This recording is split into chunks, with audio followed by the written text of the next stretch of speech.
Jadi saya kira kalau kita lihat angka kemiskinan, tentu juga kita harus lihat dari para aktivitas kita.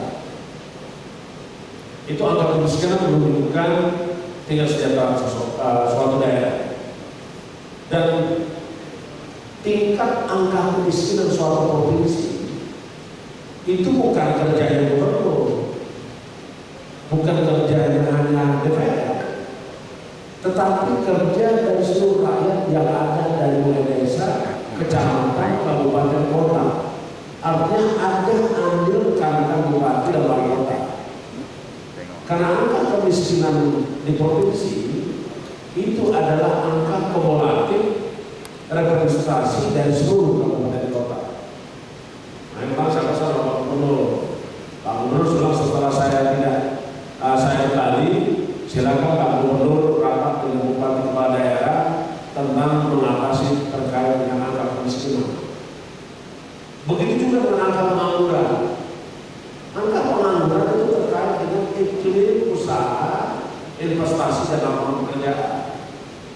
Sejauh mana pemerintah daerah bisa membuat kemudahan usaha sehingga para investor masuk ke Aceh. Dengan demikian maka diharapkan angka pengangguran bisa kita tekan karena terbukanya ruang lapangan pekerjaan. Kalau itu terjadi, maka tentu pendapatan rakyat akan meningkat dan sekaligus juga akan berpengaruh tentang menekan angka kemiskinan. Selanjutnya juga kalau kita ingin lihat tentang kesejahteraan, kita juga bisa melihat dari angka kematian ibu melahirkan. Bukan angka ibu melahirkan saja. Kalau angka kematian ibu melahirkan itu tinggi, berarti ada pelayanan kesehatan yang tidak berjalan.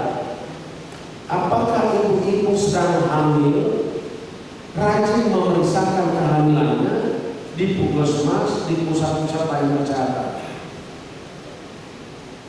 Begitu juga dengan angka kematian bayi saat hamil, angka kematian balita itu akan berpengaruh karena ada dampak yang disebabkan karena rendahnya kualitas dari pelayanan kesehatan.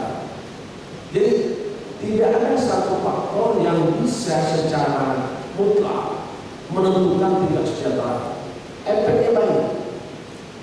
Selanjutnya kita juga bisa melihat terkait dengan kalau anggaran sudah, pengangguran sudah, terus jendela rasio. Ada juga berkaitan ini pembangunan manusia. Ini pembangunan manusia ini juga harus ditingkatkan. Kenapa? Di dalam program Presiden Republik Indonesia Joko Widodo dan Muhammad Amin, salah satu program unggulannya adalah membangun sumber daya manusia yang unggul. Kalimat sumber daya manusia unggul itu tidak lepas dari dua program. Satu program pendidikan, dua program pelayanan kesehatan. Tetapi program pendidikan dan pelayanan kesehatan tidak bisa lepas dari program bagaimana kita bisa membuka lapangan pekerjaan seluas-luasnya. Karena nggak bisa orang sekolah kalau nggak ada kerja, nggak bisa orang sekolah kalau tidak ada pendapatan. Karena pertumbuhan ekonomi suatu negara, suatu daerah itu setidak-tidaknya dipengaruhi oleh tiga. Satu adalah APBN atau APBD.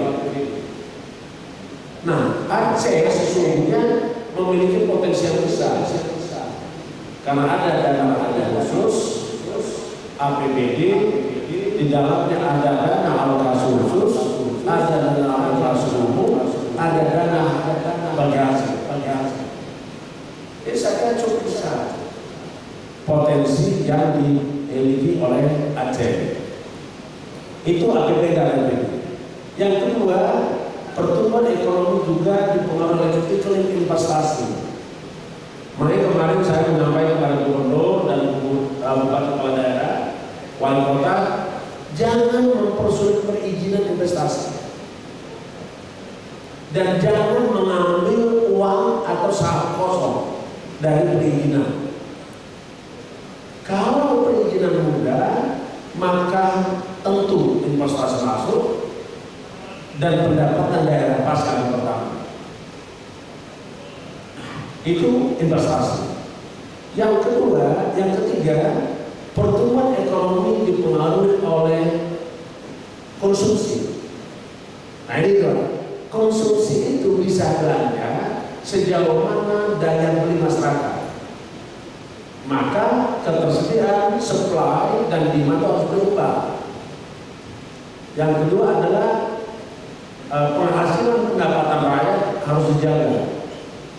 Mohon maaf, saya bukan menteri ekonomi ya. Ya, mohon maaf.